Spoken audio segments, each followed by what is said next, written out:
Hi friends, welcome back to my channel. ఈ వీడియోలో లక్షల్లో జీతాలు ప్రభుత్వ ఉద్యోగుల ఉపయోగం ఏమిటి అని అయితే అంటున్నారు. సో ఆ వివరాలు అయితే వీడియోలో తెలుసుకుందాం. వీడియో ఎక్కడ కానీ స్కిప్ చేయకుండా ఎండ్ వరకు చూడండి, అప్పుడే పూర్తి ఇన్ఫర్మేషన్ అర్థమవుతుంది.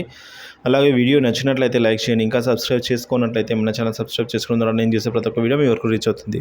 ఇక వివరాలకు వచ్చినట్లయితే లక్షల్లో జీతాలు తీసుకుంటున్నారు. ఫలితాలు మాత్రం అంతంత మాత్రంగానే ఉన్నాయి. ఇలాగైతే ప్రభుత్వ పాఠశాలలో చదివే విద్యార్థులకు ఉద్యోగాలు ఎలా వస్తాయి అని ఉపాధ్యాయులు, విద్యాశాఖ అధికారులను పాఠశాల విద్యాశాఖ ముఖ్య కార్యదర్శి ప్రవీణ్ ప్రకాష్ ప్రశ్నించారండి. సో ఆయన పశ్చిమ గోదావరి జిల్లా తణుకు ఎన్టీఆర్ ప్రాథమిక పాఠశాలను పరిశీలించారు. ఈ సందర్భంగా మాట్లాడుతూ ప్రైవేట్ పాఠశాలతో పోలిస్తే 10వ తరగతి ఉత్తీర్ణత శాతంలో ప్రభుత్వ బడులు 20% వెనుకన పడి ఉన్నాయి.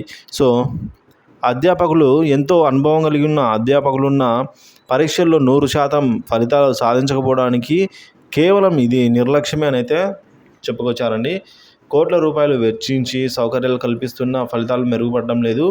ఉదయం ఆలస్యంగా వచ్చినా సాయంత్రం నిర్దేశిత సమయం కంటే ముందే ఇంటికి వెళ్తూ ఉన్నారు. సో ఈ విధంగా మీకు అన్ని సౌకర్యాలు ఉన్నప్పటికీ కూడా ఈ విధంగా జరుగుతోంది. సో రిజల్ట్ అయితే రావడం లేదే అని అయితే క్వశ్చన్ చేశారు.